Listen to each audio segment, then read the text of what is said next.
There is more representatives at the Chinese embassy here in Ottawa than there is in the United States. The developments here today. Welcome back to Moose on the Loose. My name's David. Today we've got Carney getting caught out by a reporter. We've got Michael Ma running his vile tongue in committee. Wow, just wow. We also got a little bit of good news here. We got some other stuff. Let's jump into this. So we've got this out of the EU. They've just voted 389 to 206 to authorize immediate negotiations on the new return regulation. Europe is moving hard and fast on sending migrants back. So this is to deport people, deporting illegals out of Europe.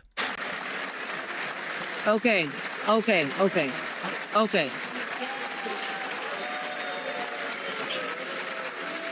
We have many votes to go through, guys.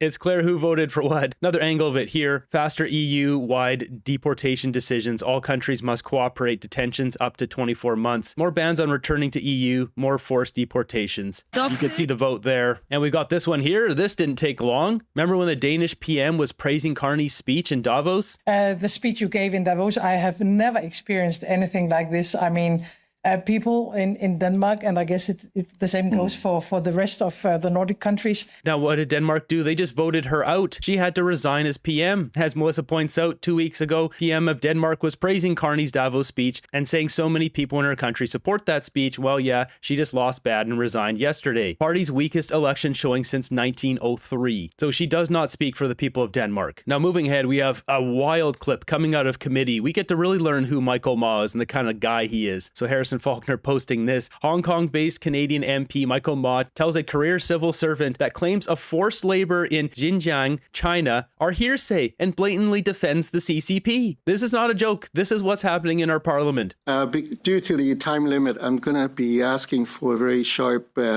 precise answers for the following questions for Ms. Krieger-Johnston. Do you have an advanced degree in technology and cybersecurity? Yes or no? No, but I have spent. Like I said, I need to get short answers, business. Please. Okay. The other one is you belong to the China Strategic Risk Institute. So does this institute specifically look for risk when there isn't one? Yes or no? No. So why is it a risk institute? Because it analyzes risks that are obviously there. Thank you. So the last question then is, you claim about forced labor in Shenzhen. Have you witnessed this yourself? Have you been there ever? I've been to China many times. Have you witnessed since forced labor in 1979? Shenzhen? Have you witnessed forced... Just a short answer. Have you witnessed forced labor in Shenzhen? Yes or no? So did you get that from hearsay? With Human Rights Watch, where researchers did witness it. So thank you. A disgusting human being. He's badgering her. Time to get this rat out of our parliament. Ma just cements himself every day as the CCP plant. All you're going to hear is China cover for him and Yun Pawu. They both need to be thrown out of our government. None of this is shocking. Most of Canada's governing institutions are heavily influenced by CCP agents. Yeah, we've been infiltrated. So this is blowing up all over X. We got conservative Raquel Dancho posting this. Disturbing. Did this Liberal MP really just deny forced labor practices are taking place in China? This is a documented problem. Why is this MP carrying water for the Chinese regime? There's more than 1 million Uyghurs in concentration camps in China. Round up these people, put them in these jails because they have different beliefs from the rest of China that the Chinese government wants to force upon people. And we have Raquel Dancho posting this. In response to this, conservatives introduced a very simple motion that read that the committee unequivocally condemn forced labor practices in China. The Liberals responded by attempting to replace in China with globally. That's right, they're trying to reword history of what happened here in Parliament. Thank you, Mr. Chair. And I'd like to move a very simple, very brief amendment to the motion to strike the words in China and replace it with globally, en français, au niveau mondial. We need to have jail time for people who are traitors to our country. I don't think this is going to fare well for Michael Ma. This guy's going to get heckled in the streets for this kind of crap. Have you witnessed forced labor in Shenzhen? Yes or no? So did you get that from I work closely hearsay? with Human Rights Watch, where researchers Okay. did witness it. So thank you. I got no other comments I'm allowed to say on here. Moving ahead, we've got conservative Michael Cooper here. Shocking, under Carney, China has more diplomats in Canada by population than any other country in the world. Surprise, surprise. It's a massive operation to spy on Canadians and attack our sovereignty. Now Carney is enabling this interference by signing a law enforcement deal with Beijing. Referenced the Jamestown Foundation report, 575 United Front cells are operating in Canada. That's more than just about any other Western country. Is that right? That is correct. Per population, it's massive. We all should recognize that there is more representatives at the Chinese embassy here in Ottawa than there is in the United States for a population that's 10 times our size. Yeah, and it's in this climate that Mark Carney has decided it's time to do a security deal with Beijing. We've been compromised by China. Justin Trudeau opened the door. Mark Carney took the door off the hinges. Close but no cigar. The Chinese are flooding diplomats, students, and businessmen into Canada because it's physically joined to the US. The USA is their real target, but they are going through Canada. And now what we're seeing is them taking over our critical mineral industry. They're going through First Nations to do that because they already have the stranglehold on critical minerals. They know that America needs that, and so they're trying to take that power away from America. Really, we should be doubling down and working with America. Now, it would be nice if Trump took off the tariffs and worked together with us. This is such a convoluted mess. Got this one from the Reclamaire. While your family goes bankrupt, the government and the Senate is focused on pushing through a law to recognize Arab Heritage Month. Why? Why would we have this? This is not important to our country. Got Carney coming out with this. Canada hits its 2% NATO defense spending target. We made a promise to transform our defense, and we're getting it done. I like Terry Newman here from the National Post, sticking it to him straight here. 2% is the amount that was agreed upon in 2014, which we never met. There's been some security inflation since then. This was pointed out to the Liberals. The ask is now 5%. Yeah, so we're not hitting the new agreement target. I mean, really, we got to shut the door first and stop letting China into our country. Of course, Carney's in bed with China since Xi Jinping's government campaigned for him during the last election. And we have the Liberals coming out with that today, too. We'll get into this more in another episode, but McKinnon came out and said, today we're taking concrete steps to better protect our democracy with the introduction of the Strong and Free Elections Act, new investments to counter foreign threats, and stronger government coordination. We are acting to ensure our elections remain free, fair, and secure at all times. Yeah, that makes me nervous because, well, we know it's going to be the opposite of that. And this is coming out immediately after their bill that they teamed up with on the Bloc, their bill attacking religious rights, passed with the Bloc's help. Surprise, surprise. Moving ahead, we've got Mark Carney getting grilled on his MOU and how much of a failure it's been. He's got 2 out of the 4 conditions met of the MOU with Alberta to build a new pipeline. Considering the situation with Iran, you'd think that they would just be ramming this pipeline through right now. But of course, he has to put his net zero agenda in place, otherwise it doesn't benefit him, and that's all he cares about. These reporters, though, asking great questions, exposing massive liability that Carney is. Next question. Question, yes, sir. Hi, Prime Minister Callum Smith with CTV. Energy companies say your reforms will not lead to making Canada an energy superpower, as you've repeatedly stated. If your government and Alberta's can't even meet a self-imposed deadline fully on this MOU, what message does that send to potential investors, and why should Canadians ever believe you'll actually turn Canada into an energy superpower?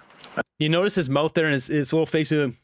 He's having all his weird little smiles. Like, to him, it's all a joke. He doesn't care. He knows he's going to go at the pace that works for him. He doesn't give a crap about us. Great question. A couple of things. One, you may have missed the announcement with Alberta and the federal government yesterday, agreement in principle on methane reductions, which follows up on an announcement we made few weeks prior to that. Alberta and the federal government agreed on a cooperation agreement. Both of these elements are critical components of the MOU, which we signed in November. So we're making lots of progress, as the Premier of Alberta has referenced as well. She and I are both personally engaged in moving this forward as our officials. So the first thing is we're moving forward. Second thing is let's look at what's happened while this government's been here. LNG 1.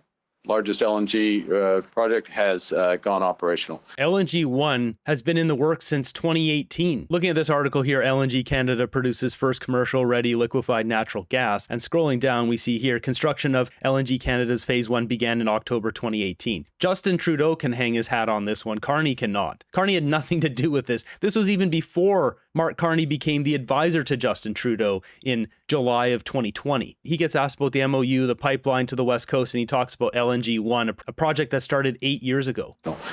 We've approved Silicim, which is another major LNG program. We've approved KSI Lissam's LNG, this project here, it says right down here, construction of the pipeline began in 2024. This had nothing to do with Mark Carney. Once again, he'll take credit for it because he's a swindler, but that's about it. the largest uranium development in Canada's history, which is Rook. We've approved Denison.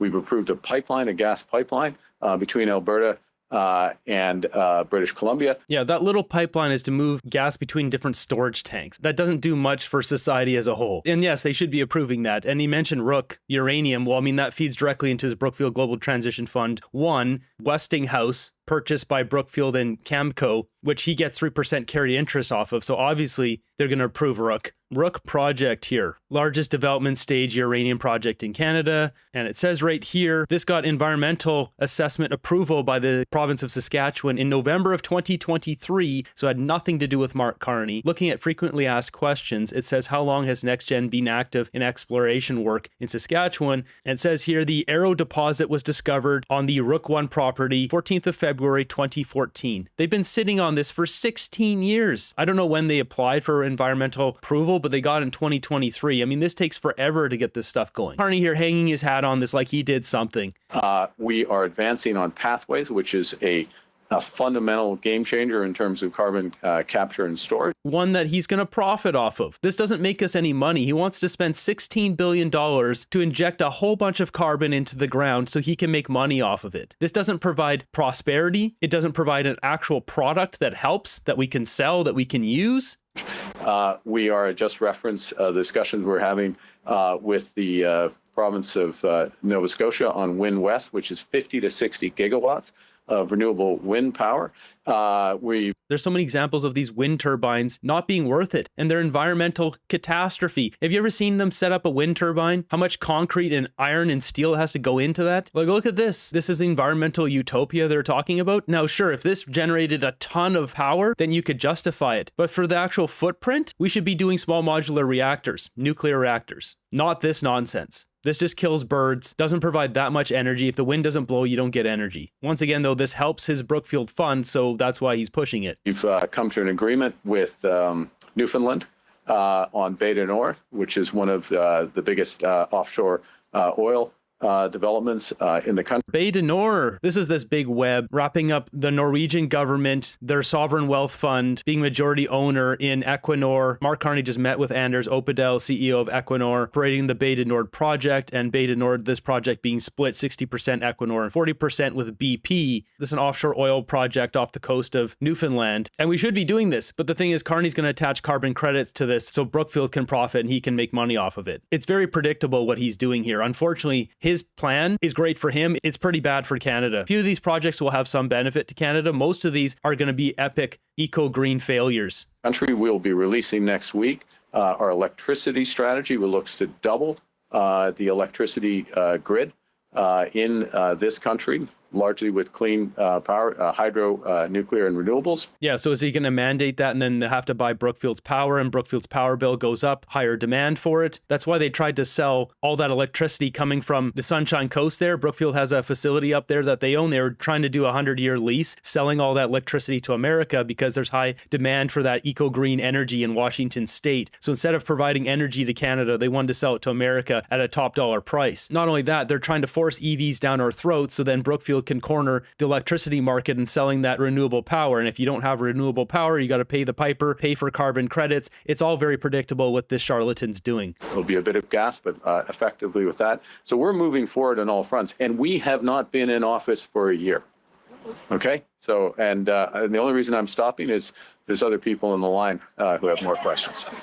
Next question. Yeah. He's going to get slaughtered on the next question too. But before we get to the next question, because it's once again about another pipeline, this time the east to west pipeline, as we should be doing considering what's happening with Iran. There's shortages of gasoline in numerous countries now. It's getting to the point where Australia is about to run out, India is running out. And here we have the CEO of Enbridge, one of the largest oil companies in the world, saying that it's the carbon taxes, it's the emission standards, it's all this nonsense nonsense. The reason why they're not investing, they get rid of the stuff, they'll start putting money in. If they don't, they won't. All of that is tied up in the MOU and discussions between the Alberta government and the federal government in Canada. And when they come to a solution on emissions issues and industrial carbon tax, CO2 lines, that'll determine whether our producers, my customers, get the green light to produce. If my customers get the green light to produce, Enbridge is the largest mover of oil in North America, is going to be there. So that's your condition, essentially. Yeah, absolutely. It's remained the same. As you might be aware, we spent $600 million trying to do this before and had the rug pulled out from under us. I think the view has changed these days, but we'll have to see, because my investors aren't going to make an investment on a hope and a prayer. There it is. They had the rug pulled on them, and they're not going to do it again unless it's definitive. We have to get Pierre Poilievre in as prime minister, or our country's going to fall into shambles. We're going to turn into Africa at this rate. Carney's government is holding progress away from Canadians. He really is a disaster for Canada. Yep, he sure is. Good to have it said out loud. Perfectly reasonable, and I continue to be 100% confident that there will be no change in federal politics while Mr. Carney remains in power. He is Mr. Net Zero. After all, he will not betray his values, no matter how destructive they prove. Carney does not like Canadians. He does not care about us. This is all about money to him. Listen to this answer here. He fumbles and bumbles over this. He does not know what to do. He's looking for the mouse under the podium. This guy's stressed.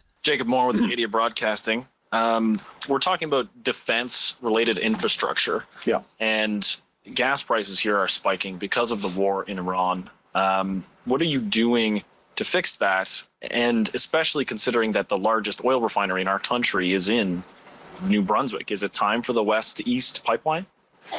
So before he answers that, Carney, when he gets nervous about a question, you'll see he starts playing with his mouth like that, and he always wipes the right side of his nose. It's a pretty predictable tell. Time for the west to east pipeline?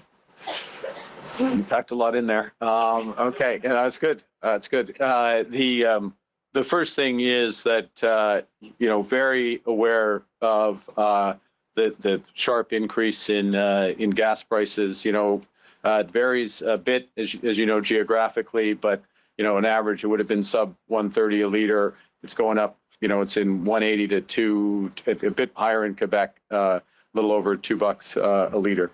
So that is a big shift, and that's a real squeeze, and absolutely recognize this. So we're following that closely. It depends, of course, as your question indicated, how long this conflict goes on, and we are not actively engaged in the conflict. We're calling for de-escalation. We're supporting efforts to de-escalate. He's trying to distance himself from the rising gas prices. He was asked about a pipeline to the east. Where's the answer? There's a variety of ways we can do. There's also a limit, obviously, for what we can do diplomatically to influence that. So that's the first thing. The second is we have been very focused on improving the pouvoir d'achat, the capacity of Canadians, cut taxes for 22 million Canadians, put in place the groceries and essential benefits that just actually passed through the House, which for 12 million Canadians, family with two kids, a family. Listen to this incoherent nonsense. Canadians are going to get $39 back this month. That's really going to help them. Meanwhile, we've tripled the price of food. He doesn't want to answer the question. The answer is no. There will never be another new pipeline in our country with this guy's prime minister, unless there's giant multi-billion-dollar carbon capture facilities that go along with it. For $1,800 a year additional benefit from that. Maintaining a series of other social programs and providing important benefits as well. But we will continue to look at. We will look at this as the conflict evolves, and most importantly, as the impact on Canadians is there. So, I'm not saying that's necessarily the final word. Your question about energy, I'm going to broaden it to a question of energy infrastructure. So whether it's necessarily the East-West pipeline or more broadly, building out more rapidly our considerable energy assets here. We're in Nova Scotia. I'll be meeting with the Premier tomorrow. One of the things we'll talk about is Wind West. The huge opportunity here to get renewable power, cheap power that will build out. Power that will benefit his Brookfield Global Transition Fund 3% carried interest that he'll make upwards of $1.22 billion off of. Yes, we get it, Carney. You don't care about our country. It's all about making yourself rich. This is disgusting. This guy gets asked a question on an east-west pipeline and he talks about wind power. Nobody wants your stupid wind power, Carney. We also have opportunities on the East Coast in conventional energy, which we'll be exploring to build that out, and across this country. And I'll make one last point. I'm sorry I've gone on too long, but there will be opportunities in some of these cases where it will be defense related to build out and to unlock some of these opportunities. And I'm thinking particularly when we look at Port of Churchill, for example, and some of the we've already seen this actually in terms of hydro investments in Nunavut and the Northwest Territories. Thank you. Next question. Yeah, so any of the defense-related things, as long as Brookfield's on board, he has no problem pushing forward with that. This guy only cares about money. That's what Canadians need to realize. Whether a Liberal, an NDP, a Conservative, Green, whatever, this guy only cares about making money for himself. And there was no answer there to the East-West pipeline. It breaks my heart to see what they're doing to Canada, but it's satisfying to know we are always right about him and the Liberals. How does anyone think this guy's doing a good job is beyond me. He sounds so stupid. People with confidence and conviction don't give word salads or openly lie. He has no intention to help Canada's economy. Any benefit that comes to our economy will just be as a side result of him rolling out his net zero agenda. Whether that's some jobs created in a local area for a couple of those wind farms or whatever it is, like there will be some tiny benefits here and there, but in general, like we're going to be tanking hard here until we can get rid of this guy. We know, he knows, everyone knows he is spewing bullcrap. Unfortunately, most Canadians don't know that, and that's why they voted for this guy. That was painful to watch. There will be no more pipelines in Canada under this government. Why does the media allow him to ramble that long? Someone needs to ask him for definitive proof that building a $16 billion carbon capture facility will benefit Canada. Why would we do this when other nations are leapfrogging us and our citizens are suffering? Why wouldn't we prioritize prosperity for our own people? He can't answer that question because he knows this is just for money. Ayatollah Carney is a master of manipulation and deceiving.